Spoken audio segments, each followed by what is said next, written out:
Hello everyone. Today we are talking about Standard 7th Unit 1 Nutrition in Plants. In the last lecture we talked about the introduction of this chapter and the mode of nutrition. So we revise these things and then we start our today's lecture. In last lecture we talk about the nutrition. So what is mean by the nutrition? Last lecture में हमने देखा था कि nutrition क्या है.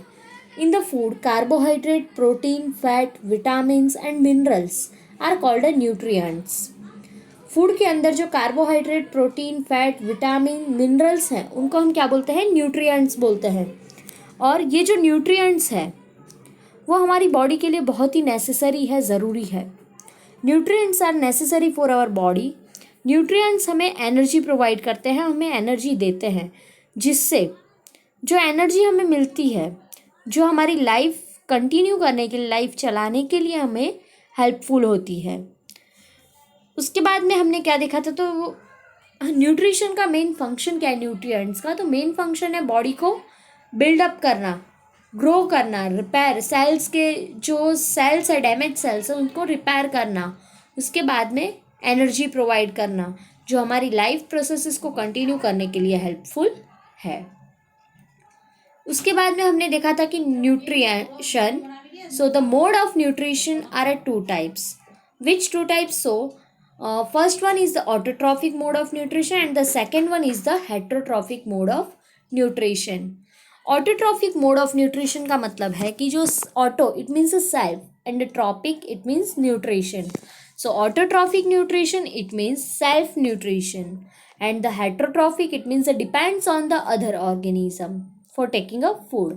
Autotrophic organism में हम ऐसे ऑर्गेनिजम्स को इंक्लूड कर सकते हैं कि जो ऑर्गेनिज्म अपना फूड खुद सिंथेसाइज करते हैं in the presence of carbon dioxide, water and minerals और सनलाइट. तो इनकी प्रेजेंस में वो अपना फूड खुद प्रिपेयर करते हैं. तो ऑटोट्रॉफिक मोड ऑफ न्यूट्रिशन में हम क्या करेंगे? तो किसका एग्जांपल ले सकते हैं? प्लांट्स. तो प्लांट्स जो है वो ऑटोट्रॉफिक मोड ऑफ न्यूट्रिशन रखते हैं, क्योंकि वो प्लांट्स अपना फूड खुद का खुद ही प्रिपेयर करते हैं. And the heterotrophic mode of nutrition, तो heterotrophic it means it depends on the other organism for taking a food. मतलब कि फूड लेने के लिए जो ऑर्गेनिज्म है वो दूसरे ऑर्गेनिज्म के ऊपर डिपेंड होता है. जैसे कि किसी एनिमल्स को हम एज अ एग्जाम्पल लेते हैं, तो एनिमल जो है वो फूड के लिए दूसरे ऑर्गेनिज्म के ऊपर डिपेंड है, और दूसरे ऑर्गेनिज्म पे डिपेंड है या फिर प्लांट्स के ऊपर डिपेंड है, तो वो डायरेक्टली और इनडायरेक्टली डिपेंड है अदर ऑर्गेनिजम्स के ऊपर. तो इसलिए वो कौन सा मोड ऑफ न्यूट्रिशन रखता है? तो हेटरोट्रॉफिक मोड ऑफ न्यूट्रिशन. उसके बाद में हमने देखा था कि प्लांट्स के अंदर जो फूड प्रिपेयर होता है तो वो कहाँ पे प्रिपेयर होता है? क्या पूरे ही प्लांट्स में प्रिपेयर होता है या फिर किसी एक पर्टिकुलर पार्ट में प्रिपेयर होता है?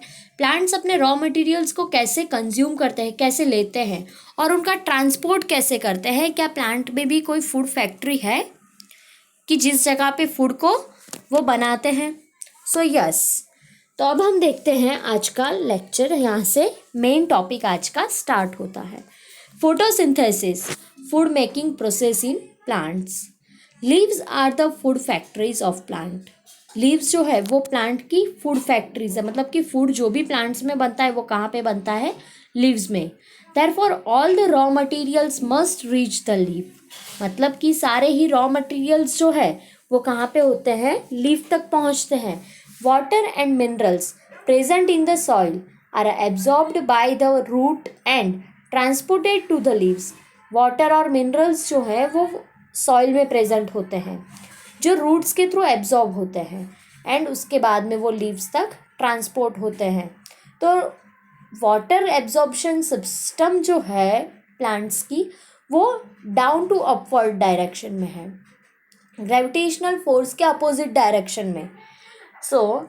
कैसे होता है ये? तो जो प्लांट्स मतलब रूट्स जो है उसके अंदर एक वेसल्स जैसा स्ट्रक्चर होता है, पाइपलाइन स्ट्रक्चर बनता है वेसल्स से, जो रूट्स एब्जॉर्ब करते हैं. वो उसके बाद में वाटर कहाँ पे और मिनरल्स कहाँ पे जाते हैं? स्टेम तक, और स्टेम से वो लीव्स तक ब्रांचेस के थ्रू पहुँचते हैं. तो अब हम देखते हैं डिटेल में. All the raw materials must reach the leaf, water and minerals present in the soil are absorbed by the root and transported to the leaves. Water and minerals जो है वो कहाँ पे प्रेजेंट है? Present in the soil, soil में present है, जो absorb होते हैं रूट्स के थ्रू और ट्रांसपोर्ट होते हैं लीव्स तक. Carbon dioxide from air is taken in. अब कार्बन डाइऑक्साइड जो है वो taken through the tiny pores. जो लीव्स की अपर सरफेस है उस सरफेस के ऊपर छोटे छोटे पोर्स है. जो लीव्स की सरफेस के ऊपर छोटे छोटे पोर्स है उसको हम बोलते हैं स्टोमाटा. अब वो जो पोर्स है वो उसके आसपास में जो गार्ड सेल्स प्रेजेंट होते हैं जो ओपनिंग एंड क्लोजिंग का काम करते हैं. मतलब कि जब प्लांट को रिक्वायरमेंट है कार्बन डाइऑक्साइड की या मतलब कार्बन डाइऑक्साइड की रिक्वायरमेंट है तो वो गार्ड सेल्स ओपन हो जाएंगे, जिससे एयर का जो कार्बन डाइऑक्साइड है वो प्लांट्स में लीफ को मिल जाता है. और जब रिक्वायरमेंट कंप्लीट हो जाती है तो ऑटोमेटिकली वो गार्ड सेल्स उसको बंद कर देते हैं, जिससे एक्स्ट्रा का उसको रिक्वायरमेंट नहीं है तो एक्स्ट्रा का वो नहीं लेंगे. तो इसको हम क्या बोलते हैं? Guard cells. Such a pores, ऐसे पोर्स को जिसमें गार्ड सेल्स आसपास में, ऐसे पोर्स को हम क्या बोलते हैं? Are called stomata. तो ऐसे पोर्स को हम स्टोमाटा बोलते हैं.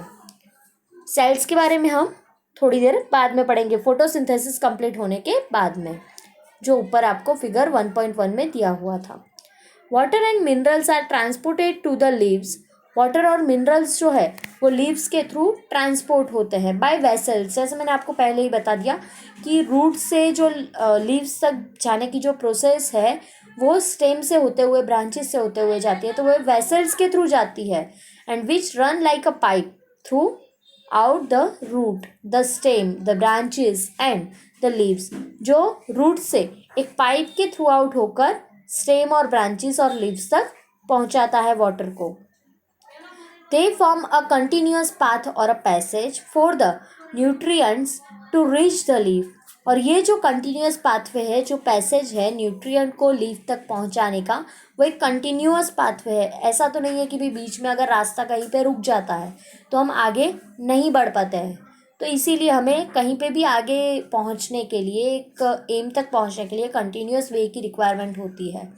तो यहाँ पे ये जो वेसल्स है वो एक कंटिन्यूस पाथवे प्रिपेयर करती है लीफ तक पहुँचने का. They form a continuous path और passage for the nutrient to reach the leaf. Nutrient के लिए एक कंटिन्यूस पाथवे प्रिपेयर होता है.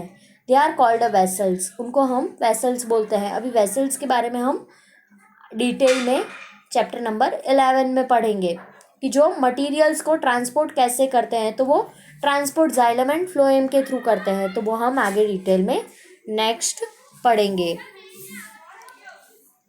The leaves have a green pigment called a chlorophyll. Leaves के अंदर ग्रीन कलर का एक पिगमेंट प्रेजेंट होता है जिसको हम क्या बोलते हैं? क्लोरोफिल बोलते हैं. It helps leaves to capture the energy of the sunlight. जो हेल्प करता है लीव्स की एनर्जी को, सनलाइट की एनर्जी को लेने के लिए. क्लोरोफिल जो है उसकी हेल्प से सनलाइट की एनर्जी लीफ कंज्यूम करता है. This energy is use to synthesize food from carbon dioxide and water. और इस एनर्जी को यूज़ कहाँ पे करता है? तो फूड प्रिपेयर करने के लिए, सिंथेसाइज करने के लिए कार्बन डाइऑक्साइड और वाटर के साथ में उसको यूज़ करता है. Since the synthesis of food occur in the presence of sunlight it is called a photosynthesis. मतलब कि ये जो फूड सिंथेसाइज होता है in the presence of sunlight, sunlight की प्रेजेंस में, तो इस प्रोसेस को हम क्या बोलते हैं? Photosynthesis process. Photo it means light and synthesis it means to combine. अब सिंपल सी है कि भाई साइंस के अंदर, बायोलॉजी के अंदर आपको कोई भी टॉपिक पढ़ना है, मतलब वो बहुत ही बड़े बड़े वर्ड्स होते हैं और हार्ड होता है उसको प्रोनाउंस करना. तो उसको थोड़ा थोड़ा टुकड़ा करके हमें पढ़ना चाहिए जिससे प्रोनाउंसिएशन ईजी हो जाए और उसका मीनिंग भी हमें पता चल जाए. तो जैसे कि फोटोसिंथेसिस है तो फोटो का मतलब है लाइट और synthesis meaning to combine. Light को जो हम कंबाइन करके, यूज़ करके जो फूड प्रिपेयर करते हैं उसको हम बोलते हैं photosynthesis. So we find that chlorophyll, sunlight, carbon dioxide and water are necessary to carry out the process of photosynthesis. तो यहाँ पे हमें क्या मिलता है कि क्लोरोफिल, सनलाइट, कार्बन डाइऑक्साइड और वाटर जो है वो ज़रूरी है, नेसेसरी है कैरी आउट द प्रोसेस, मतलब कि फोटोसिंथेसिस की प्रोसेस को करने के लिए वो रिक्वायर्ड है। It is a unique process on the earth, जो हमारे अर्थ पे एक यूनिक प्रोसेस है। The solar energy is captured by the leaves and stored in the plant in the form of food. अब जो सोलर एनर्जी है वो लीव्स के थ्रू कैप्चर होती है और स्टोर होती है प्लांट्स में फूड के फॉर्म में। Thus sun is the ultimate source of energy for all living organism. और यहाँ पे हम बोल सकते हैं कि जो सन है वो एक मेन सोर्स है, अल्टीमेट सोर्स है एनर्जी का सारे ही लिविंग ऑर्गेनिजम्स के लिए।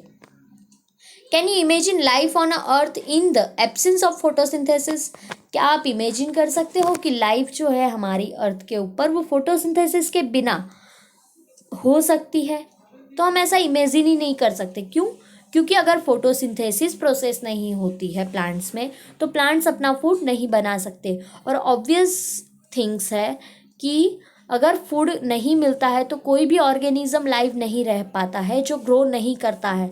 अगर प्लांट्स खुद अपना फूड नहीं बनाएंगे, उनको फूड नहीं बनेगा उनका, तो वो ग्रो नहीं करेंगे। हो सकता है कई बार वो फर्स्ट स्टेज में ही ख़त्म हो जाए या फिर मुरझा जाते हैं। हमने देखा होगा कि कई प्लांट्स में छेद हो जाते हैं, कई की जो एड्स है मतलब कि किनारी जो है वो येलोइश हो जाती है, ब्राउनिश हो जाती है, कहीं पे धब्बे हो जाते हैं ब्राउनिश प्लांट लीव्स के ऊपर। तो ये जो हम लोग देखते हैं वो न्यूट्रिएंट्स की कमी की वजह से होता है। फोटोसिंथेसिस प्रोसेस अगर नहीं होती है तो प्लांट्स में अपना फूड खुद नहीं बना सकते। और अगर प्लांट्स अपना फूड खुद नहीं बना सकते तो कोई भी ऑर्गेनिज्म जो प्लांट्स के ऊपर डिपेंड है, जैसे कि एनिमल्स है, ह्यूमन बींग्स है, या फिर अगर ह्यूमन बींग एनिमल्स पे डिपेंड है तो ह्यूमन बींग एनिमल्स पे डिपेंड है, बट एनिमल्स जो है वो भी प्लांट्स के ऊपर डिपेंड है। मतलब डायरेक्टली और इनडायरेक्टली हमें कांटेक्ट किससे करना है? प्लांट से। तो अगर प्लांट्स ही अपना फूड नहीं बनाते, फोटोसिंथेसिस प्रोसेस नहीं करते, तो हम अपनी लाइफ उसके बिना इमेजिन ही नहीं कर सकते हैं। In the absence of photosynthesis there would not be any food. मतलब कि फोटोसिंथेसिस की एब्सेंस में कोई भी फूड नहीं बनता है प्लांट्स का। The survival of almost all living organisms are directly और indirectly dependents upon the food made by plants.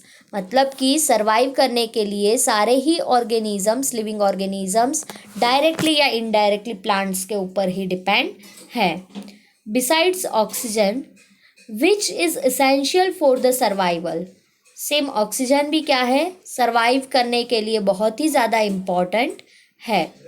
Of all organism is produced during the photosynthesis. मतलब कि फोटोसिंथेसिस प्रोसेस के थ्रू जो ऑक्सीजन सारे ही ऑर्गेनिजम्स के लिए इम्पॉर्टेंट है, फोटोसिंथेसिस प्रोसेस के एंड पार्ट में, एंड प्रोडक्ट में वो ऑक्सीजन को रिलीज करता है। तो इन द एब्सेंस ऑफ फोटोसिंथेसिस, अगर फोटोसिंथेसिस प्रोसेस ही नहीं होगी तो वो एंड प्रोडक्ट ऑक्सीजन जो है वो रिलीज नहीं होगा। और अगर ऑक्सीजन भी नहीं मिलेगा तो ऑब्वियसली कोई भी ऑर्गेनिज्म सर्वाइव नहीं कर पाता है, क्योंकि हम जो ब्रीथिंग करते हैं तो उस ब्रीथिंग के अंदर भी हम ऑक्सीजन को ही लेते हैं। तो इसीलिए इन the absence of photosynthesis life would be impossible on the earth. तो फोटोसिंथेसिस प्रोसेस की एब्सेंस में जो अर्थ के ऊपर हमारी लाइफ है वो कम्प्लीटली इम्पॉसिबल हो जाती है। देखिए, फोटोसिंथेसिस प्रोसेस समझाने के लिए यहाँ पे आपके पास सामने एक डायग्राम दिया हुआ है, जहाँ पे कार्बन डाइऑक्साइड की हेल्प लेके सनलाइट की हेल्प प्रेजेंस में जो लीफ है वो अपना फूड खुद बनाता है। अब लीफ का कलर ग्रीन है तो वो किसकी वजह से? तो क्लोरोफिल की प्रेजेंस की वजह से जो लीफ का कलर है वो ग्रीन कलर है। अब आप नीचे जो एरो देख रहे हैं तो नीचे का एरो क्या है? तो वो वाटर एंड मिनरल्स, उसको रूट्स एब्जॉर्ब कर रहे हैं और उसको एब्जॉर्ब करके वो रूट्स कहाँ तक पहुँचा रहे हैं? लीफ तक। और ये सारी ही चीज़ें लीफ में मिलके जो होती है तो वो क्या बनाती है? वो बनाती है मतलब कि अपना फूड, और उस फूड को कार्बोहाइड्रेट्स के फॉर्म में वो बनाती है। तो अब एक इक्वेशन फॉर्मेशन में हम फोटोसिंथेसिस प्रोसेस को देखते हैं। During photosynthesis chlorophyll contains cells of leaves in the presence of sunlight use carbon dioxide and water to synthesize the carbohydrates.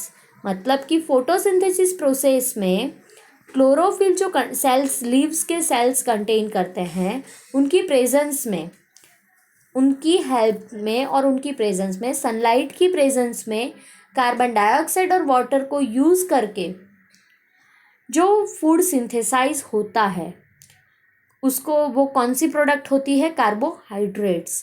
और इस प्रोसेस की एंड प्रोडक्ट में ऑक्सीजन भी रिलीज होता है। तो इस प्रोसेस को हम इक्वेशन फॉर्मेशन में देखें तो carbon dioxide plus water, it gives in the presence of sunlight and the chlorophyll, it gives carbohydrates plus oxygen. तो ये सिंपल सी चीज़ है। अब ये फोटोसिंथेसिस का ये जो हम पढ़ रहे हैं वो बिल्कुल ही बेस पार्ट है। जैसे जैसे हम आगे पढ़ेंगे, जैसे कि फोटोसिंथेसिस प्रोसेस ऐसा नहीं है कि सिर्फ 7th स्टैंडर्ड में आएगा, वो आगे 10th स्टैंडर्ड में अभी आता है। Mode of nutrition photosynthesis 10th में भी आता है, 11th बायोलॉजी में भी आता है, 12th में भी आएगा। और जब तक आप साइंस में बायोफील्ड में स्टडी करोगे तब तक आपको मोड ऑफ न्यूट्रिशन और फोटोसिंथेसिस प्रोसेस के बारे में जानना ज़रूरी है। तो वो आपको लास्ट पार्ट तक आता ही रहेगा। हाँ, ये बात और है कि अभी तक आपका ये क्या है, एक बेस पार्ट है। तो चलिए अब आगे देखते हैं। During the process oxygen is released. इस प्रोसेस में ऑक्सीजन क्या होता है? रिलीज होता है। And the presence of starch in leaves indicate the occurrence of photosynthesis. और स्टार्च की जो प्रेजेंस होती है लीव्स के अंदर, तो वो क्या बताती है? फोटोसिंथेसिस प्रोसेस यहाँ पे हुआ है ऐसा बता रही है। Starch is also carbohydrate. अब हमने देखा था कि एंड प्रोडक्ट में कार्बोहाइड्रेट बनता है एज अ फूड, तो स्टार्च जो है वो भी एक कार्बोहाइड्रेट ही है। अभी आप देख रहे हैं, देखिए ये साइड में एक सेक्शन ऑफ लीफ दिया है, लीफ का सेक्शन दिया है आपको। लीफ के सेक्शन दो पार्ट में होते हैं, एक टीएस होता है और एक एलएस होता है। टीएस का मतलब है ट्रांसवर्स सेक्शन, हम बोलते हैं ना आड़ा छेद, और जो एलएस है उसका मतलब है लॉन्जिट्यूडिनल सेक्शन, मतलब कि हम किसी भी चीज़ को, स्टेम को, जैसे कि हम खड़ा काटते हैं तो उसको हम बोलते हैं एलएस, लॉन्जिट्यूडिनल सेक्शन। तो यहाँ पे एक सेक्शन आपको दिया हुआ है जिसके अंदर आपको देखिए सेल्स में ग्रीन कलर के जो पिगमेंट्स बताए हैं वो है क्लोरोफिल। अब नीचे की पार्ट में देखिए आपको जो ओपन स्पेस दिखाई दे रही है, ओपन सेल्स जो ओपन एंड क्लोजिंग का काम कर रहे हैं वो है गार्ड सेल्स, और पास में आपको स्टोमाटा भी बता रहे हैं। तो ये था हमारा सेक्शन ऑफ लीफ। अब हम एक एक्टिविटीज़ के थ्रू, यहाँ पे देखिए आपको स्टोमाटा दिखाया है, इनर साइड में स्टोमेटल ओपनिंग है इनर साइड में, और आउटवर्ड साइड में उसके आसपास में, स्टोमेटल ओपनिंग के आसपास में सराउंडिंग में क्या है? गार्ड सेल्स है जो ओपन एंड क्लोज का वर्क करते हैं, जो लीफ की सरफेस के ऊपर प्रेजेंट है। तो अब हम देखते हैं फोटोसिंथेसिस प्रोसेस मतलब कि क्लोरोफिल की हेल्प से होती है, तो वो क्लोरोफिल कैसे प्रेजेंट है या उसकी एक एक्सरसाइज फोटोसिंथेसिस के लिए एक एक्टिविटी हमें दी गई है। Take a 2 potted plants of the same kind, मतलब कि हमें सेम इक्वल 2 क्या लेने हैं? प्लांट्स लेने हैं। Keep one in a dark, एक को हमें एक ब्लैक बॉक्स के अंदर या फिर जहाँ पे सनलाइट नहीं आती है ऐसी पार्ट में 72 आवर्स तक रखना है, और दूसरे को हमें कहाँ रखना है? सनलाइट जहाँ पे आती है वहाँ पे हमें 72 आवर्स तक रखना है। अब आगे देखते हैं इस एक्टिविटी में। Perform iodine test. अब इसमें हमें क्या करना है? आयोडीन टेस्ट परफॉर्म करना है with the leaves of both the plants as you did in class 6। हमने क्लास 6 में आयोडीन टेस्ट किया था, सेम ऐसे ही प्लांट्स में हमें क्या करना है? आयोडीन टेस्ट उसकी लीव के साथ में करना है। उसके बाद में हमें अपना रिजल्ट रिकॉर्ड करना है। Now leave the pot which was earlier kept in the dark in the sunlight for 3 to 4 days। अब हमें क्या करना है? अब जिस पोट को हमने डार्क पार्ट में रखा था उसको हमें 3 से 4 दिन तक कहाँ रखना है? सनलाइट में। उसके बाद में हमें उसमें वापस से आयोडीन टेस्ट परफॉर्म करना है ऑन इट्स लीव्स के ऊपर। उसके बाद हमें क्या करना है? फिर से अपना ऑब्जर्वेशन रिकॉर्ड करना है। अब हम क्या देखेंगे? तो the leave other than green also have chlorophyll. अब ऐसे जो लीफ है जहाँ पे ज़्यादा ग्रीन पार्ट हमें दिख रहा है, अदर देन मतलब कि ग्रीन को छोड़ के जो पार्ट दिख रहा है वहाँ पे क्या है? ऑल्सो है, वहाँ पे भी क्लोरोफिल है। The large amount of red, brown and other pigments mask the green color. Large amount में हमें अलग अलग टाइप्स के पिगमेंट्स दिख रहे हैं, वहाँ उनके कलर कैसे हैं, ग्रीन कलर्स के हैं. So photosynthesis take place in this leaves also. तो यहाँ पे फोटोसिंथेसिस इस लीव में हो रहा है, लीफ में. You often see slimy green patches in ponds और stagnants water bodies. It means हमें स्लीमी वाटर ग्रीन पैचेस दिख रहे हैं पॉन्ड्स में और सेगमेंट्स में, वाटर बॉडीज में हमें दिख रहे हैं. These are generally formed by the growth of organism are called algae. मतलब कि हम जो देखते हैं कई बार ग्रीन कलर के पैचेस जहाँ पे ज़्यादा पानी है तालाब में या ऐसी प्लेसेस पे, तो हम वहाँ पे क्या देखते हैं, ग्रीन कलर के पैचेस देखते हैं. तो ऐसे ऑर्गेनिजम्स को हम क्या बोलते हैं, ऐसे ऑर्गेनिजम्स को हम बोलेंगे algae. Can you guess why algae are green in colour. क्या आप सोच सकते हो कि algae ग्रीन कलर की क्यों होती है. तो algae भी क्लोरोफिल कंटेन करती है, मतलब कि they contain chlorophyll which gives them a green colour. Algae भी क्लोरोफिल कंटेन करती है जिससे उसका कलर कैसा हो जाता है, ग्रीन कलर का. Algae can also prepare their own food by photosynthesis. मतलब कि आल्गी भी एक ऐसा ऑर्गेनिज्म है जो अपना खुद का फूड खुद प्रिपेयर करती है फोटोसिंथेसिस प्रोसेस की हेल्प से. Synthesis of plant food other than carbohydrates. मतलब कि प्लांट जो है कार्बोहाइड्रेट्स के सिवाय और कौन कौन से फूड सिंथेसाइज करते हैं.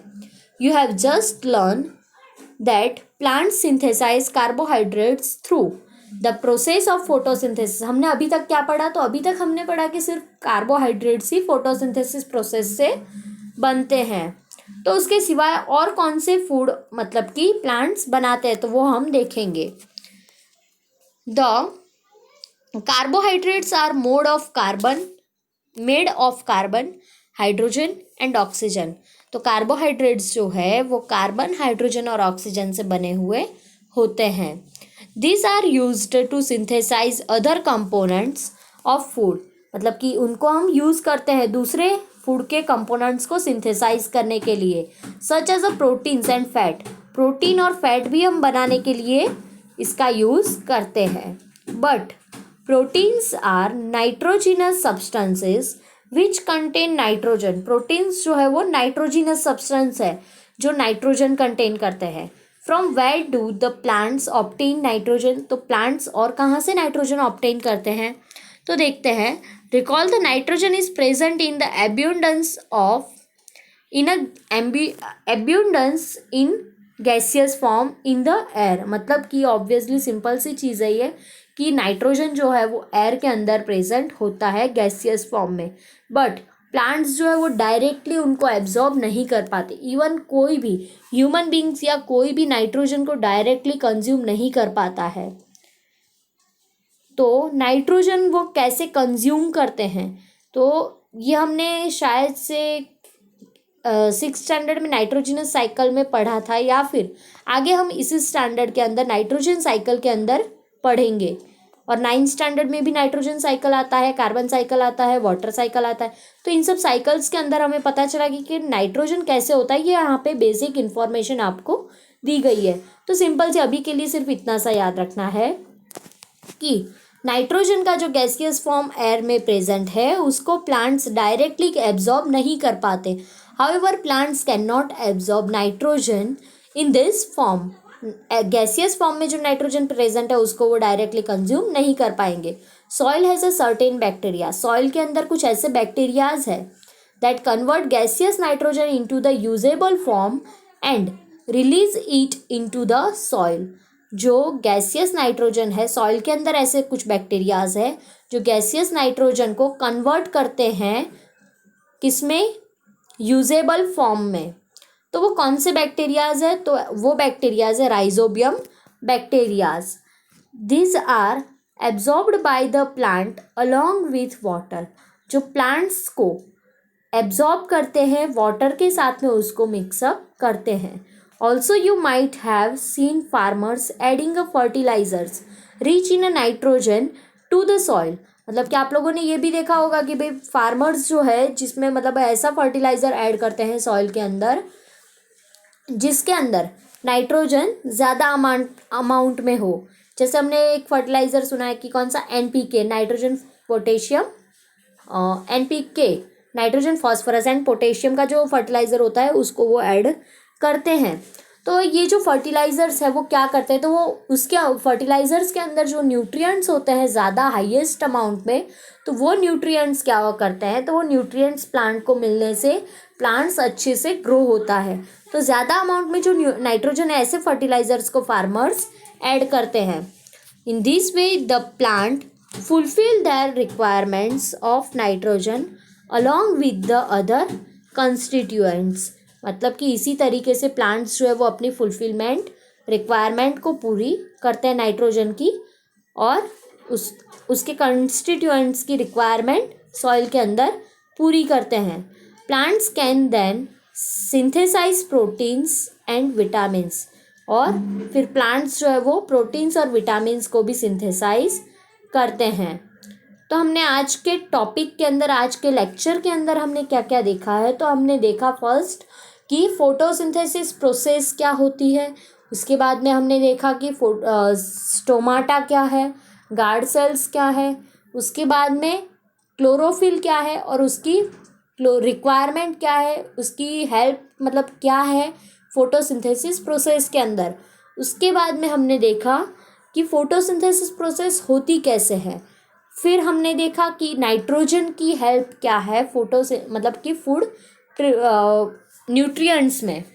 उसके बाद में नाइट्रोजन कौन यूजेबल फॉर्म में कन्वर्ट करता है सॉइल के अंदर, तो राइजोबियम बैक्टीरिया उसको कन्वर्ट करते हैं। उसके बाद में हमने लास्ट पॉइंट ये देखा कि plants can then synthesize proteins and vitamins. Plants जो है वो प्रोटीन और विटामिन को भी सिंथेसाइज करते हैं।